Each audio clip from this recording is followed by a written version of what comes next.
Hey folks, Jim McCallum from our hometown. We're here at the Brunswick NCWorks Career Center. I'm going to interview Scott Levine. Scott is the Business Engagement Manager. So stay with us as we explore this important topic.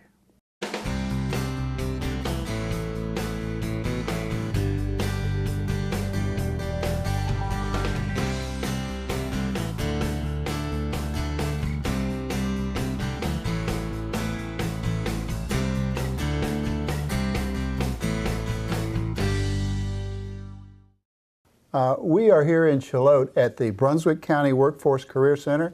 My guest today is Scott Levine. Scott, thanks for being with us. Thank you so much for having me. You have a lengthy title. Tell us what your title is. I don't know. My exact title is the Business Engagement Manager for the Cape Fear Workforce Development Board, and I also oversee Career Center operations. Great. More importantly, you and those here in your office have a great story to tell, and hopefully in the next few minutes, a number of our viewers will have interest and perhaps come to see you. Hope so. We That'd hope be so too. Yeah. Your website describes you as a comprehensive one-stop career center. Now, I think I understand that, but tell me more. Sure. So, with the NCWorks Career Centers, and we have the unified branding under NCWorks, we've had an identity crisis for a long time. We've been known as the Job Link Center, as the Unemployment Office, as all these different offices, but under NCWorks, we're trying to be a true one-stop approach. Meaning, whenever folks come into the centers, we can help them not only with job search assistance and getting them into jobs, but help them with the holistic approach. If they need assistance with, food stamps or DSS assistance, we have one-stop partnerships to have them here. Good. Different partnerships with vocational rehabilitation, with employers coming in and doing job fairs, resume assistance, working with the local community college. We're trying to really become, again, that one stop. It's even more broad than I thought from your website. Yes, sir, yeah. Okay, I'm a job seeker. Perfect. I'm 21, pursuing my first opportunity in the workforce. I'm 41, maybe looking for some more training or another more advanced opportunity. Or I'm 61, on the verge of retirement, thinking what I might do in the years to come. Why should I come to see you? Well, I think or your office, of course. Yeah, well, me too. Sure. I think the biggest thing that we could help with are linking resources. For example, is that there's a lot of programs that we have through federal funding that could assist with retraining, going back to get some kind of short-term training or certification and get you into high growth potential industry. I think kind of the focus we want to do is that the unemployment numbers for the state of North Carolina are historically low, so we want to figure out better ways to serve folks when they come in the door. So that might mean people out there have jobs or they're seeking a job. We want to get you into a career. How we can get you into higher wages, sustainable wages, and honestly get you some skills if needed to try to get up to that next level or higher potential position.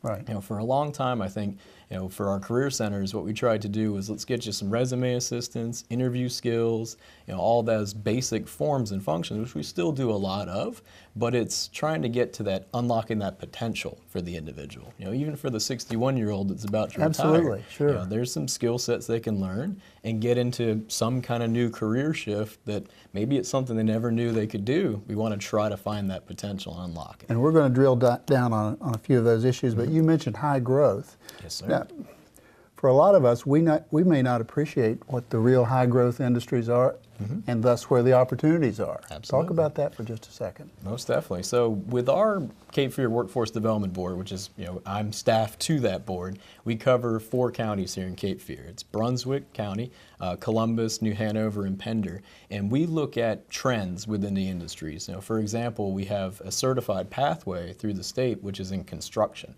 So no matter where you go across the 4 counties, there's some form of construction and trying to get to not only, your electricians, HVAC, plumbing techs, things like that. How do you get up to the higher levels and be an entrepreneur? How do you become, a site manager, construction managers? We go to those industries and ask them, hey, how did you get into that position? How did you become where you're at? So then we can take that industry insight and help our job seekers coming into the center. We look at trends usually out about 5 to 10 years to see really where those jobs are, and then for high growth, the ones that are going to have sustained growth. Not just, oh, we have about 100 jobs here now, but they're only going to be 50 down the line. We want to look at the opposite. I want our viewers to know that if I'm coming to your office looking for, you've done the work for me. Bingo. In terms of identifying the best opportunities, the highest paying opportunities in many cases, the growth industries. That's it. So much work that I, as one who walks in your door, won't know. That's it. And I think kind of the other part of that, Jim, is that you have folks that come in and they have existing skill sets. It might not be exactly what fits in perfect with this industry, but if they could show up on time, if they can be reliable, if they have a little bit of technical knowledge, they can really go into any market. And transferability. Absolutely. Transferable skills. Perfect. And I think my key role is talking to employers, and we have business service reps that will go out and talk to employers and say, what is it you really need? 9 times out of 10, they say, we just want someone that will show up on time, and we'll train them on the job. So those are the kind of roles that we want to look at.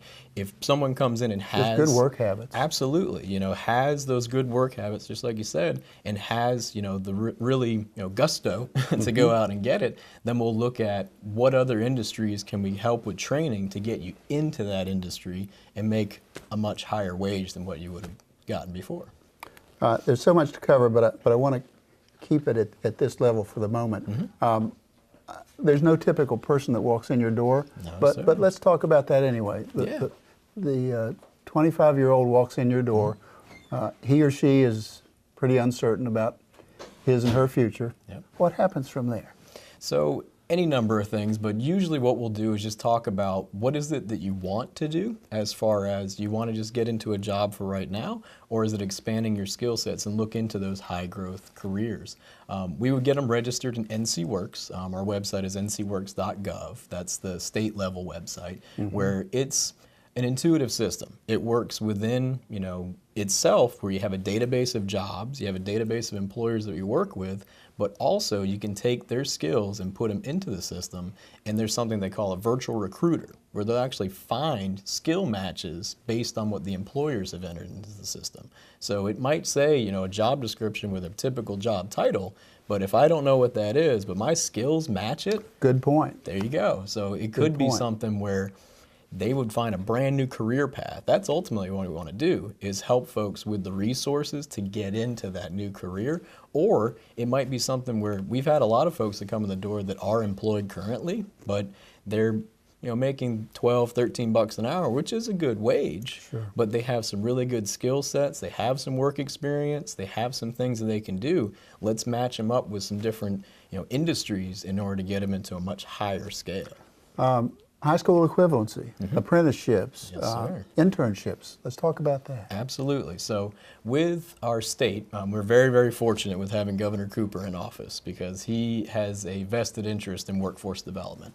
Some of his initiatives that he's rolled out and we've been fortunate to be a part of are things like apprenticeships, where we work with employers to develop on-the-job training aspects, where instead of having them sit in a classroom and learn for 1,000 hours in the classroom, nothing wrong with it, but if we put them onto a machine, or we put them into the industry and they actually get that real life work experience. That's how we really learn in most cases. Bingo, and I think now it's skin in the game, right? So now you have matching up with those skill sets, and you go, I can really run this machine, I can really work in this hospital. And now you're building a relationship with your employer, and you're learning as you go. So that's the heart of it. And then other programs we have, like the NC Certified Career Pathways. That's a combination where we have all these different aspects of career development within the community college, through high school settings, through here in the Career Center, through NCWorks. And we combine all these efforts together to basically build a marketing campaign around a career ladder. So if I come in at this skill level, and I could be a teenager, I could be a veteran that's new into the field after becoming a civilian, or even close to retirement age, how do I get to that next level? And again, it's all about that transferable skill. And with the certified pathways, we go to the industry and we talk to the employers and say, what are the skill sets you're really looking for? What are the certifications, the trades, the work experience? That way we can get folks into that opportunity. And one of the keys is that you and those in your office have, what should I say, a tentacle out to all the different agencies within state government and elsewhere. That's it. To locate and pursue these opportunities. That's it. One thing you mentioned a moment ago that causes me to talk about what we call soft skills, interviewing skills, preparing a resume.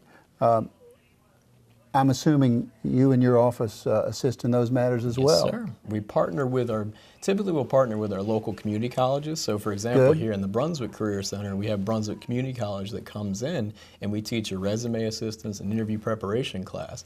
But also all of our career advisors, we call them, within the staff, they'll help you with your interview skills. They'll have the inside scoop so that while we're talking to the employers, we know exactly what to put on the resume to really set you apart from everybody else. I think the advantage is that that insider information is what we can really apply to the job seeker and help them with so they can get a better chance. So often we're uneasy about some of those skills, and that's where you come in. Yes, sir. Have computers here, access to computers as well. Sir. Yeah, we're sitting in our computer resource center right now. Good. So luckily it's a little slow right now, but I'm a veteran, so I get to ask you about veteran services. Absolutely, yes, sir. Thank you for your service. Talk about that. Thank you.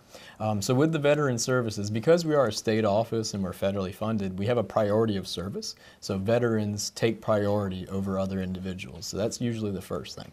We also have veteran reps where their whole job is to work specifically with veterans to help them with their reemployment.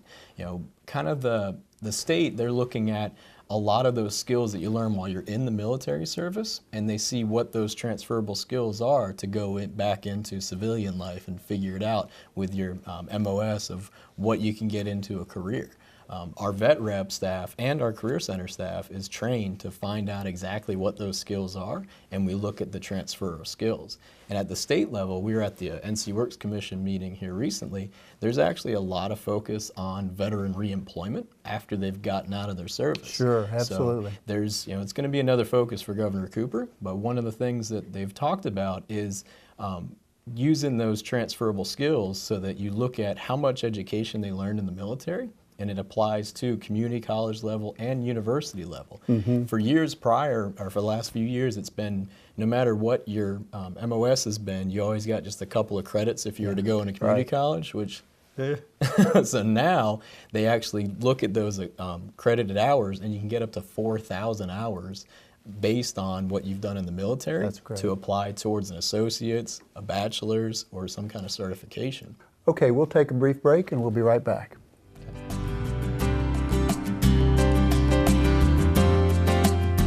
I went on a trip similar to this in 2015 out of Augusta, Georgia.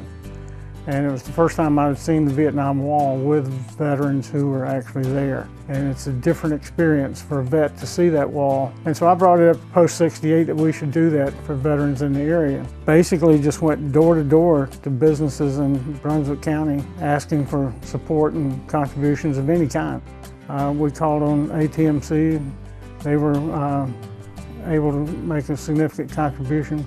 Some of my veteran experiences in other places wasn't that kind of support, and here it's special. When you went through the different monuments, you felt like you were a part of that history, even though you are just there. I think it's very positive, very encouraging. There's a lot of distractions going on right now, politically and socially and otherwise, but at least you know that there's a portion of society that recognizes what the sacrifices were and recognizes them. But it means at least there's somebody that remembers what we did in World War II, and I appreciate the fact that if it wasn't for them, I wouldn't be going on any of their trips.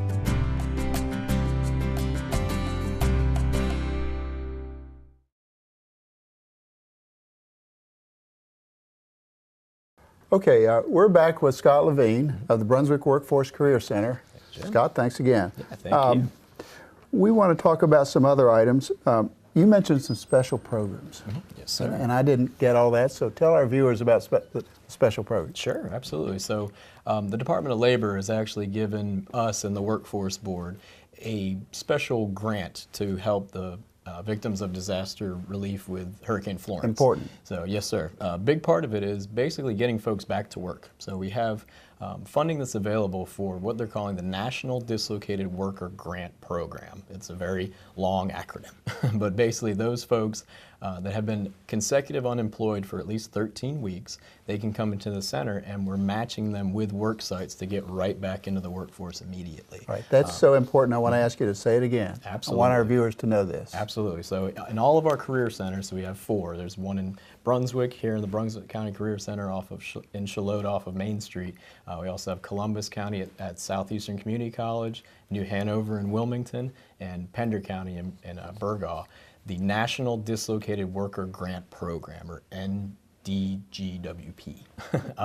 Basically, that program is to really assist folks get back into the workforce, and it's working with nonprofit agencies and humanitarian efforts. So, you know, things like food distribution, things like clothing distribution, helping people with debris pickup, and really teaming up with our town and city municipalities to help with, you know, getting back on your feet after the hurricane. But it's paid employment. Absolutely. For those that meet the criteria you just mentioned. Yes, sir. So it depends on the job site, Sure. but our wages are anywhere from $9 up to $15 an hour, and it's immediate employment. It is a temporary grant in nature, but it's up to 1 full year. So it's whatever comes first, either 2,080 hours or 1 full year. And that's something that we're really focused on right now to try to not only help the communities that we serve, but the folks that lost their jobs because of the hurricane. So Do you have a sense that those in our community are aware of this program? We're Obviously, getting the need is greater. Yes, sir, absolutely. It's things like this to get the word out there is what's really going to help. Yeah. And in general, you know, we have a lot of folks that came in for disaster unemployment assistance because of the storm. You know, their places of businesses were closed down. In some unfortunate situations for our small business owners, they might have forced them to close the doors permanently. So a lot of those folks, we want them to come into the Career Center so we can help them get back on their feet. Even now, you know, several months after the storm, there's still cleanup, there's still Absolutely. issues, and it's going to be an ongoing issue. So the state realized that, and we've teamed up with the Department of Labor to offer these programs in order to get people back on their feet and really get Cape Fear region of North Carolina back where we were. Let's talk about the basic job searches.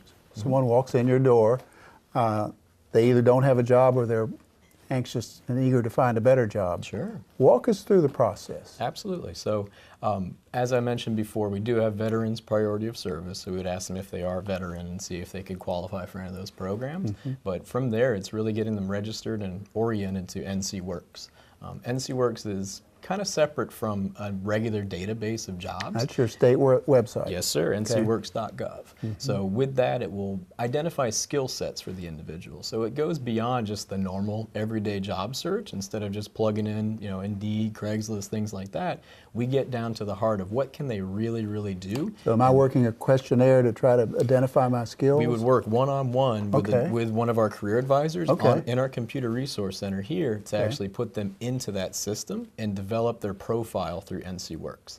So with that, you know, the system is always kind of thinking. So while you're plugging the information in, it's factoring out, okay, they have some computer skills, they have some, you know, soft skills because of this experience. Here's, you know, some of their education pieces. So let me filter out these jobs and see what matches up with it. So it's always kind of working in the background. We kind of jokingly say here that it's kind of Big Brother, but in a good way. Right. But it's a good use of technology to identify my strengths. If Yes, I sir. don't have mechanical skills somewhere early on, that'll be identified. Absolutely. And moreover, my strengths will be identified somewhere along the way also. Absolutely. And then I take it, you want to use that profile to identify prospective employers. You got it. So it works in 2 ways. So it's not only for our job seekers, but it's also for our employers. Because myself and my business service team, like Ms. Connie Wayne out in Brunswick, we try to go out and match up with employers to get them into the system so that then we can match not only the skills that they're looking for, but for the job seeker, try to match it up with the culture fit for the employer. Right, we So can't forget this is a two-way street. that's it. Absolutely. And I think if the the supply is there in the job seeker side, that's fantastic, but we need the demand as well. We have to match that with the employers that we have in the system. So it's kind of, on both sides of the house, trying to get as many opportunities to link as possible. And as I mentioned before, it's really taking that one-stop approach so that, and take it a step further, let's say that there is a job that someone's really interested in, they want to get into, but there's a certain certification or an education program they have to get into Good point, it. yeah. Let's get you matched up with some of our career advisors that have certain funding that's available through another acronym for you, the WIOA. It's the Workforce Innovation and Opportunity Act. So that program is matching those skill sets and get them into those training opportunities, and we might be able to pay for it. Mobility for job seekers is a critical issue. Yes, sir. Some of us are unwilling to move.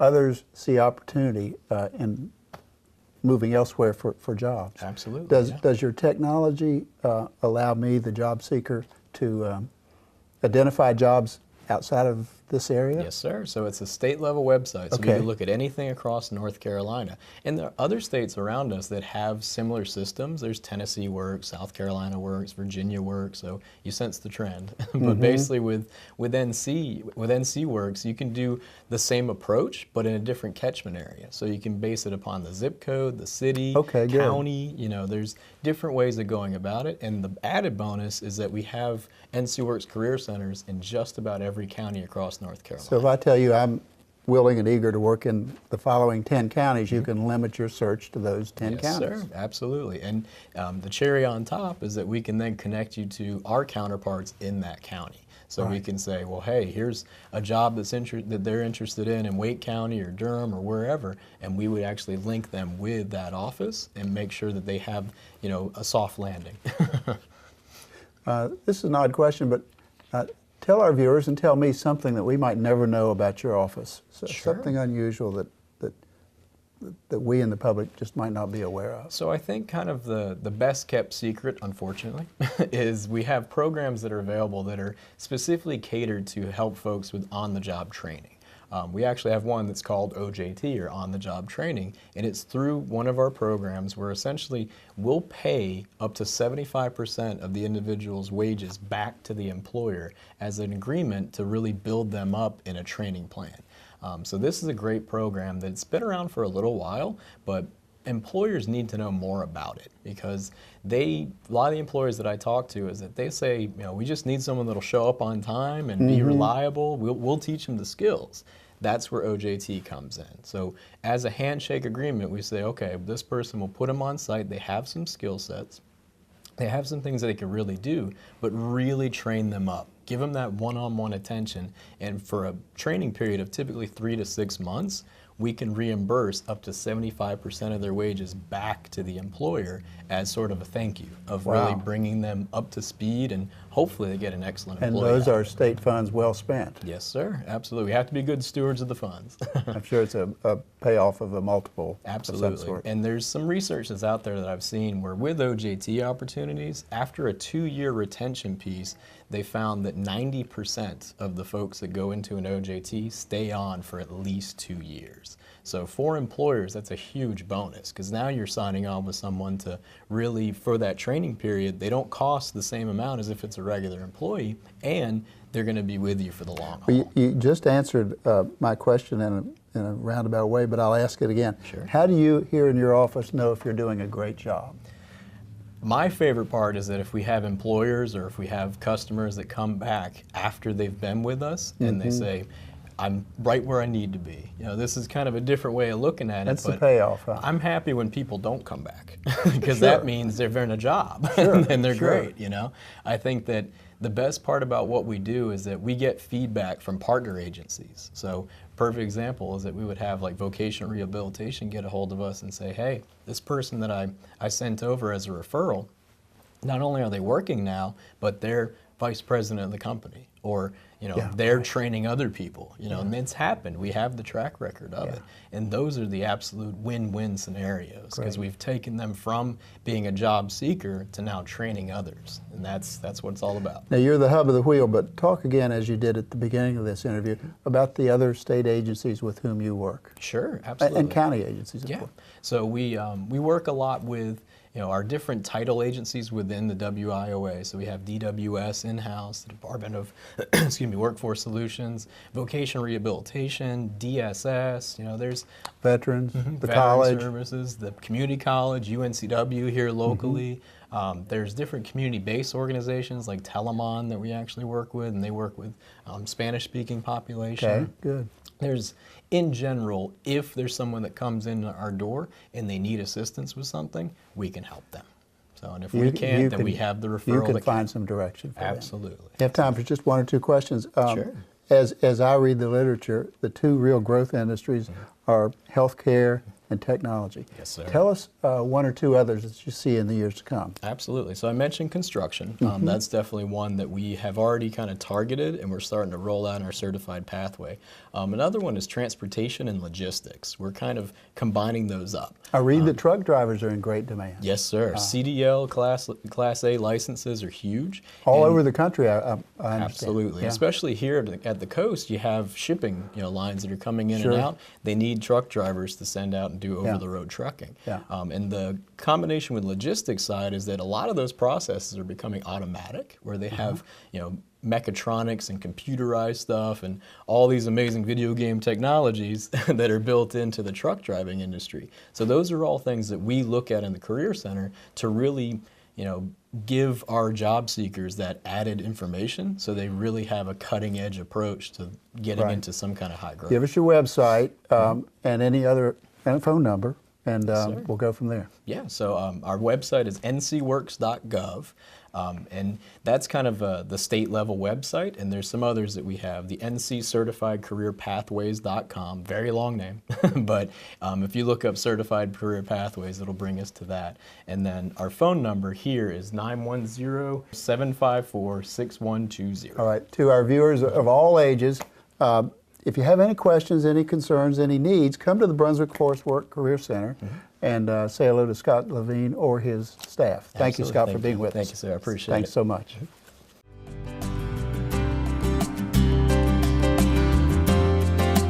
I had noticed Lincoln Elementary School had a whole bunch of garden beds that were elevated, or not elevated, they were raised garden beds off the ground.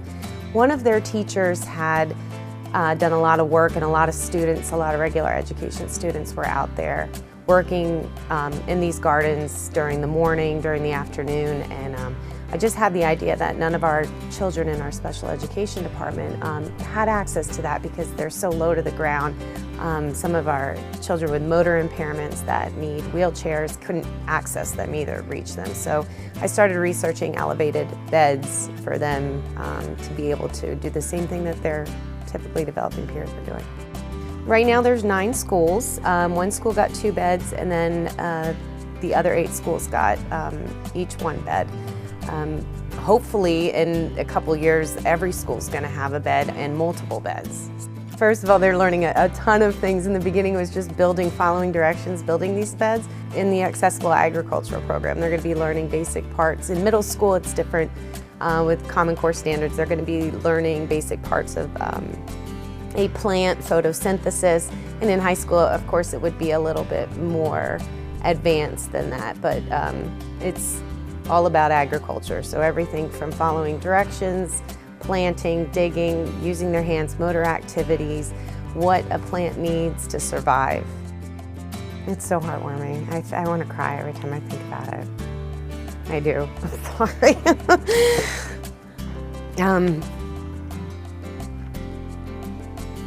It just, how generous ATMC has been. I've gotten grants from them in the past, a grant, but nothing like this. And just their support has, we wouldn't have been able to do it without them.